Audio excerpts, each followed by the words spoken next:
I want to give all the praise, all the glory, all the honor unto Yahweh, Bahashem, Yahweh Shai, Bahashem, Kakwadash. Double honors goes out to the elder apostles of Great Millstone for teaching me the truth.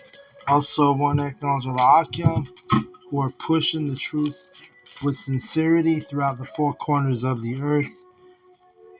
And shalom to the elect. Alright, so I want to do this lesson through the Spirit. I'm in Mark. Let me see here. So I'm going to start in on verse 7 in Mark 3. Give me just 1 second. Bear with me. I got to plug this laptop in before it dies. Just noticed. All right. Slovakia. Okay. All right. I should be good. Plugged in. All right. So Mark 3 and 7, it reads,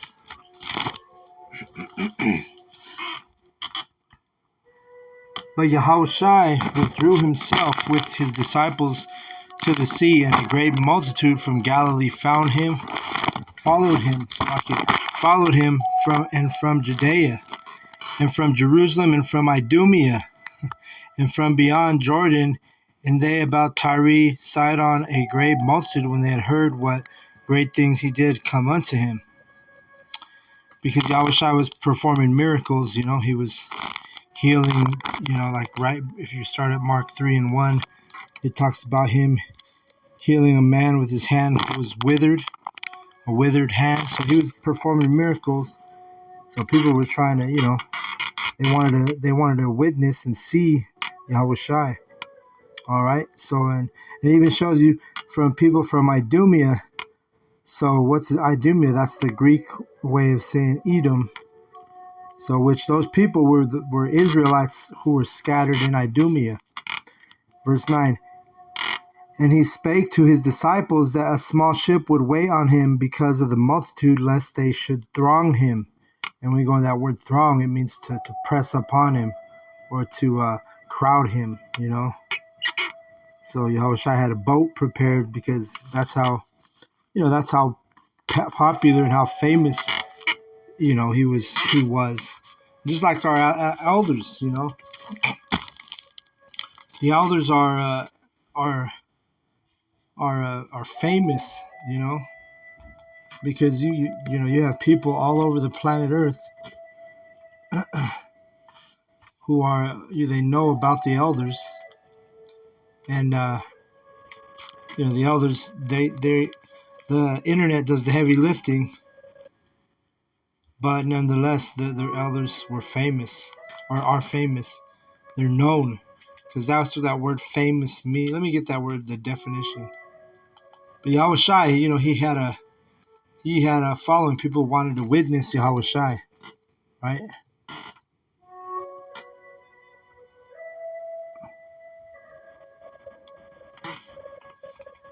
See, the word famous, it literally means known about by many people.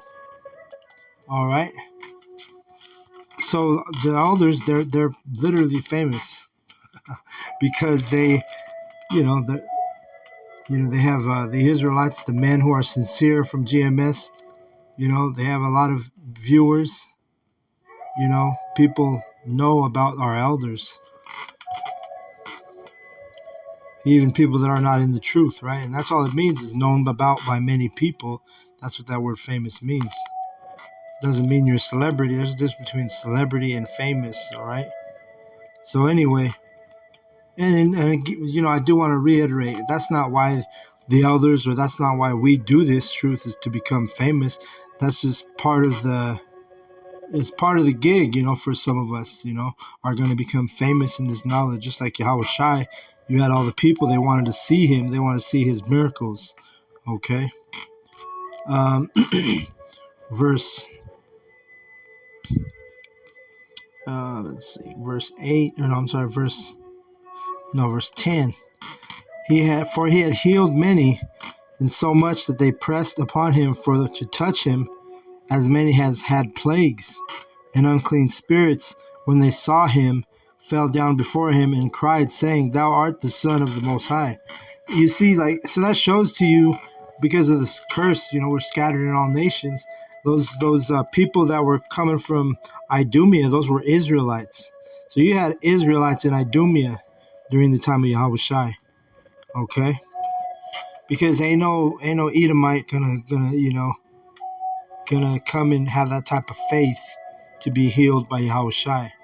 All right, verse. That's a characteristic of Israelites, to have that type of faith, to believe in this truth, to believe he was the Son of the Most High. You see, just like today, the prophets. There's a lot of people that don't believe we're the prophets and the men of Yahweh Bashem Yahushai, because Yahweh always sets up stumbling blocks. So even his prophets are a stumbling block. They don't believe we're the men of God, the men of Yahweh. In the same fashion, they didn't believe Yahweh Shai was the son of Yahweh. All right. So let's see, verse. Where am I at? Verse 12. And he straightly charged them that they should not make him known. See, so we're in that same spirit. That's the spirit Yahweh Shai was in. He's like, he didn't want to be famous. He was like trying to keep a low, like Clark Kent vibe, keep a low profile. And it's how we are with us. Like, brothers, be careful who you share your videos with. Be careful who, you know what I mean? Because you don't want that kind of distraction, or people who are not sincere watching your videos and they're just watching to clown you or for entertainment. You see? So yeah, Yahweh Shai, he was charging him like, hey, don't, he didn't want to be known, because it wasn't that time. And you move with wisdom in this knowledge and this truth. You don't say, you don't just go up to everybody and say, oh, hey, here's my YouTube channel, subscribe to me, you we do this. We only do this for the elect. So, only people you should ever invite is if you expect, and even then, even when you think they're of the elect, you may cast a lot, or you may pray on it if you're going to share a channel with somebody, because, like I say, you don't want to bring any type of any type of distraction or heathen or somebody who's not sincere to your channel. You see. Verse 13, as he goeth up into a mountain and calleth unto him who he would, and they came unto him. And he ordained 12 that they should be with him, and that he might send them forth to preach. You see? And so that's what it is. He's Yahweh Shai picking the 12, right? His disciples. And that, there's select men who are not of the brotherhood, that are not really, literally, I would say, in GMS, in the camps. You want to be very careful about who you fuck with, about who you teach, and about who you, because you don't want to be giving your pearls to swine either. All right.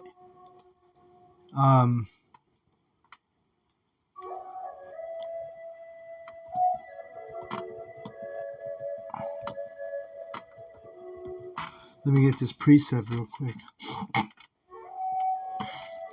Yeah, this is it right here. You want to be selective with you don't want to give your pearls to swine, is really the main point. You don't want to be teaching some heathen or teaching some unsincere two-third, because you're going to get vexed if you invest time, or even try to, if somebody, you suspect that they could be of the elect, and then if they're not of the elect, hey, they're going to show their colors, and you're going to be like, damn, I should never even told that person anything, Let's see, 2 Timothy 2:2, it says, and the things that thou hast heard of me among many witnesses, the same commit thou to faithful men, who shall be able to teach others also. You see that? So you don't just give this truth to anybody. You give it to faithful men, the men who think you have, you have the discernment that they can also teach, or that they're worthy. This truth these are precious gems. That's a metaphor for this truth. Better than more valuable than precious gems. So why in the hell would you give your precious gems to somebody who, is not worthy? You see, Mark 3:14. And he ordained 12 that they should be with him, and that he might send them forth to preach, and have power to heal sicknesses and to cast out devils.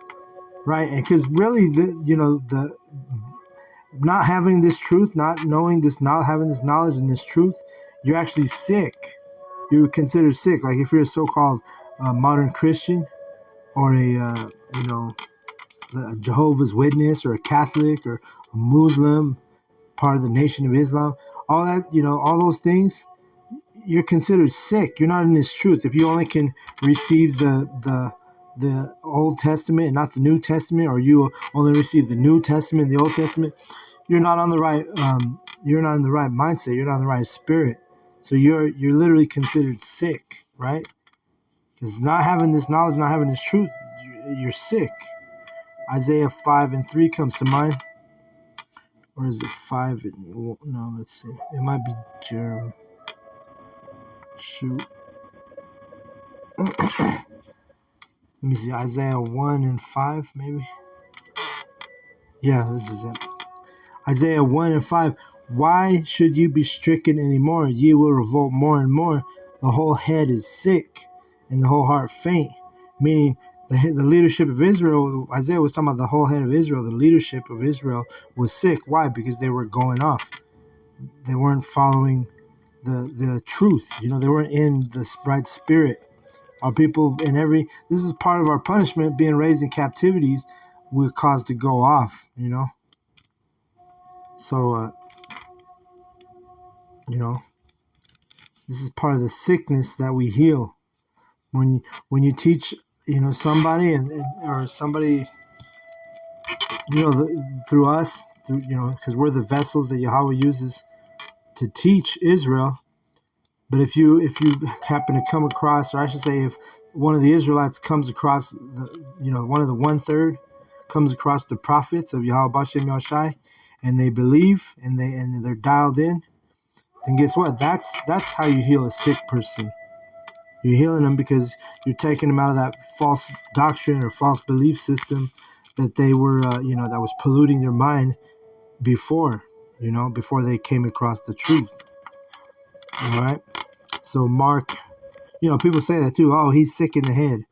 So literally, in the eyes of Yahweh Bashem Yashai, if you're not on board with this knowledge, with this truth, then literally you're sick. You're sick in the head, right?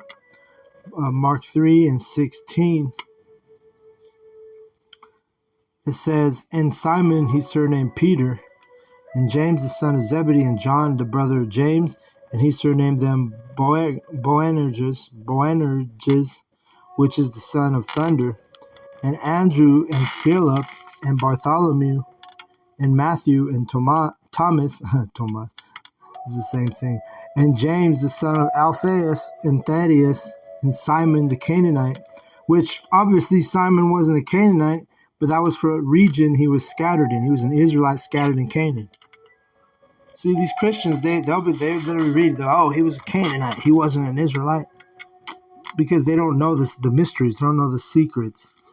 They're not the prophets, all right? Yahweh revealeth his secret unto his servants, the prophets, as it is written, all right? So, but you have these stupid-ass Christians, oh, he was a Greek. Oh, he was a Canaanite. No, he was an Israelite scattered in Greece. He was an Israelite scattered in the land of Canaan. You see? Just like us. We're Israelites, were scattered where? In Babylon, America. Verse 19. And Judas Iscariot, which also betrayed him, and they went into an house. And the multitude cometh together again, so that they could not so much as eat bread. And when his friends heard of it, they went out and laid hold on him, for they said, he is beside himself.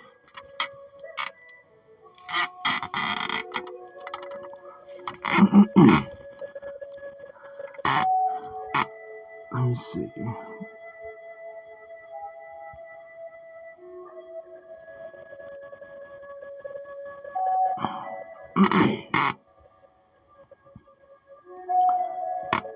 Verse 22, and the scribes which came down from Jerusalem said, He hath Beelzebub, and by the prince of devils casteth he out the devils. Right? So they were trying to say Beelzebub is a demon, right? When you look up Beelzebub, actually I'll do that right now. Beelzebub. This stupid thing. Let me see. I'm gonna let's see. Beelzebub meaning. I'll just click on that. Beelzebub is a noun that means devil or Satan. It can also refer to a fallen angel in paradise lost by anyway. So you get the point. It's a devil or Satan. And they were calling Yahushai Beelzebub. And that's what they do to his prophets of today. You don't know how many times people have called us devils or say that we are the devil or we're Satan or they've even called us Beelzebub on the street, because most of these casual Christians, they don't even know Beelzebub. But these people who think they know a little something, we've been called Beelzebub on the street corners. So and that's good. You're in good company. If somebody's calling you Beelzebub, then hey, guess what? They called our Lord Yahushai Beelzebub. So we're in good company.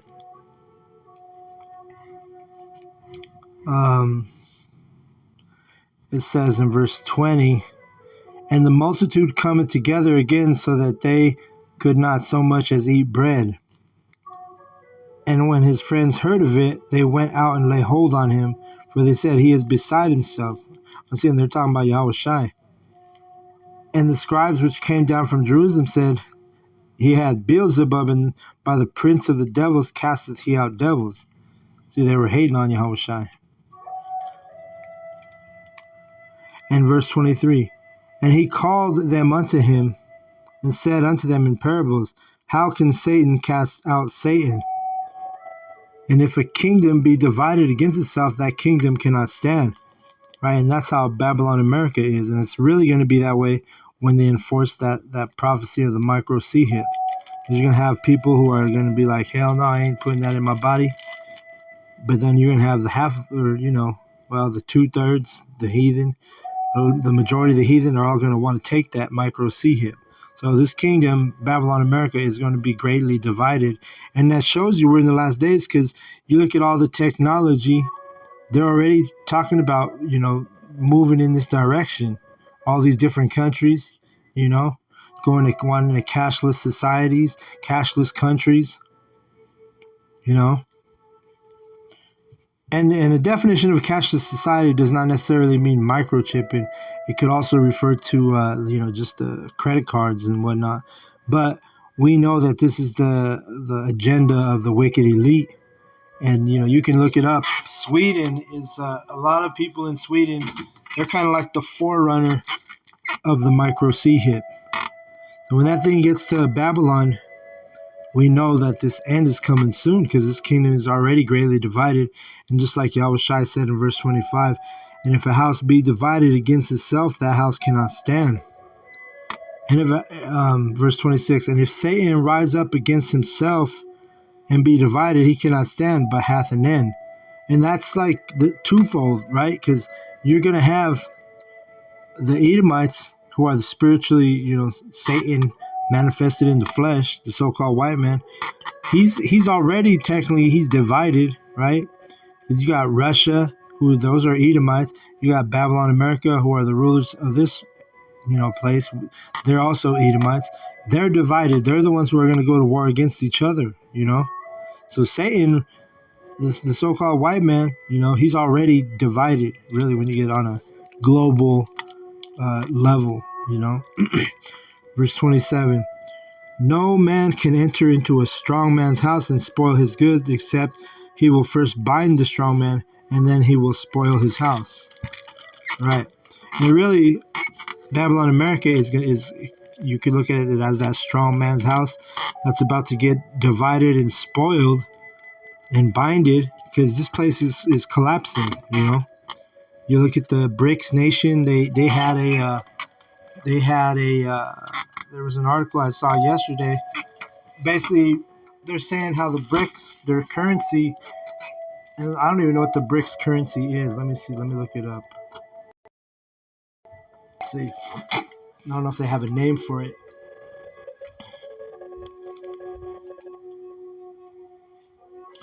It says, I said, what is BRICS currency? And it says the BRICS nations originally comprised of Brazil, Russia, India, China, and South Africa are looking to establish new reserve currency backed up by a basket of their respective currencies.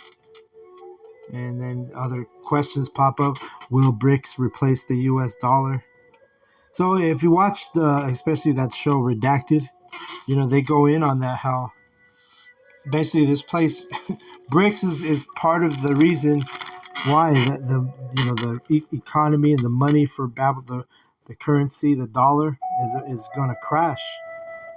You see?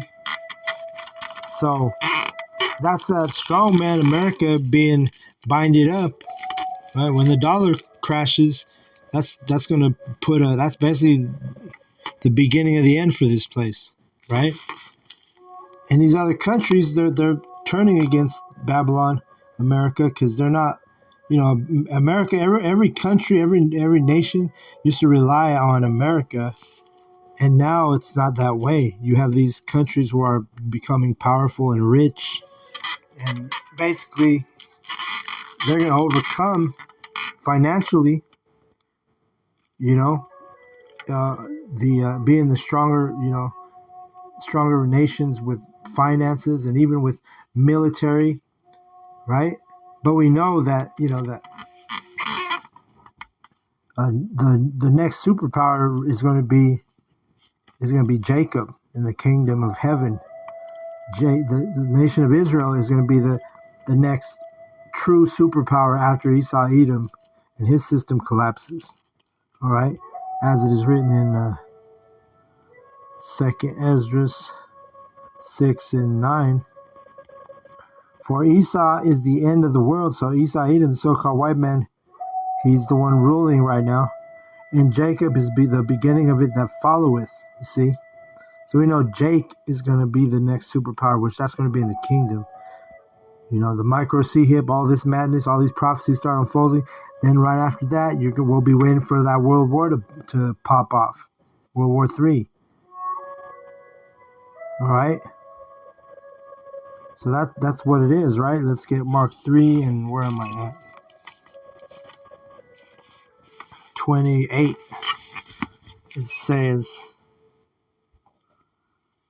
verily I say unto you, all sins shall be forgiven unto the sons of men, and blasphemies wherewith soever they blaspheme. But he that shall blaspheme against the Holy Spirit hath never forgiveness, but is a danger of eternal damnation. And the biggest blasphemer on the planet Earth is the so-called white man.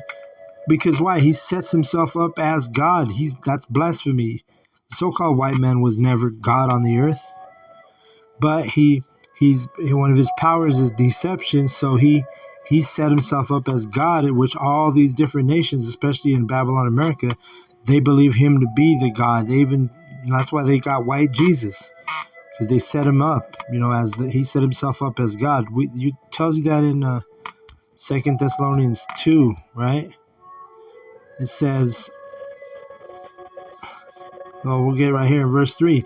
Let no man deceive you by any means, for that day shall not come, meaning the day of Yahweh, except there come a falling away first, and that man of sin be revealed, the son of perdition, who opposeth and exalteth himself above all that is called the Most High, or God, or that is worshipped, so that he as God sitteth in the temple of God, showing himself that he is God.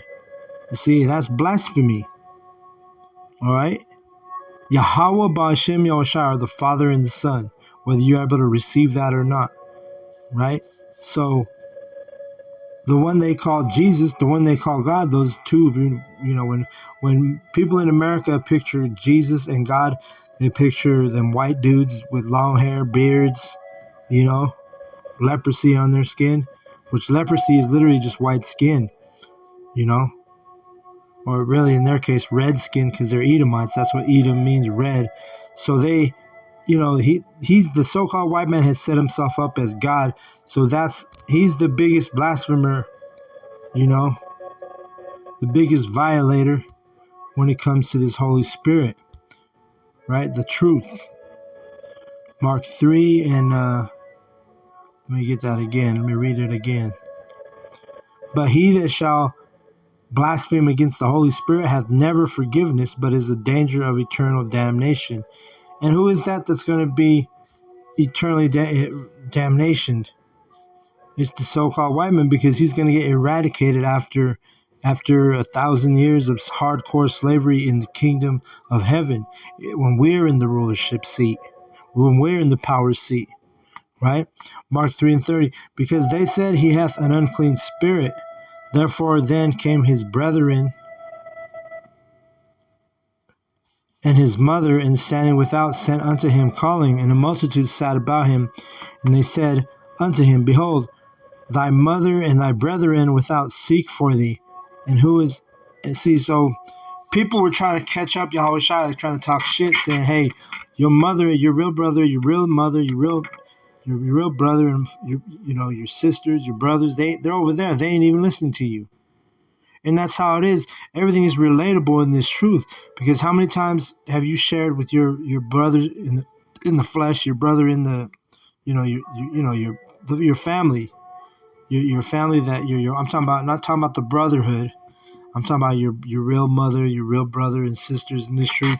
You shared the truth with them, right? They came across knowledge because, Lord's will, we are those men, those prophets of Yahweh Bashem Yoshai, but yet they don't believe us. They're not at the camps, They're not watching our videos like, with diligence. They're not studying. They're not, the majority of us, our real family, our how do you say, your biological family, they're not concerned about this truth the way the men who have the spirit of Yahweh Bashem Yahushai on us, the way we are concerned with this truth. We move with fear, and the more we learn like, shit, this is the right spirit to be in. We got to move with fear. Our biological mothers and fathers and brothers and sisters, majority of them, they're not moving in fear. You see, that's why a lot of them will still celebrate the pagan holidays. You see, no matter how many times you tell them it's wicked, really they don't care. They don't listen. Why? Because, well, let's read it. All right. But that's what these people were trying to make Yahushua look bad, because they're like, yo, why aren't your brother and your mom listening? And that's a stumbling block, because people are like, oh, his own mom don't listen to him. His own brother, real brother, don't even listen to him. Which is to say, Yahushua did have brothers who were in the truth, and he had brothers who were not in the truth that were his biological, family. But anyway, let's keep reading.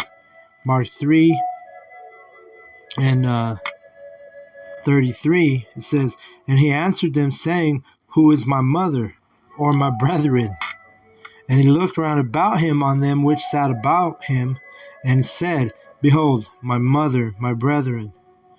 So he opened up his arms, and he pointed he's like, who's my real family?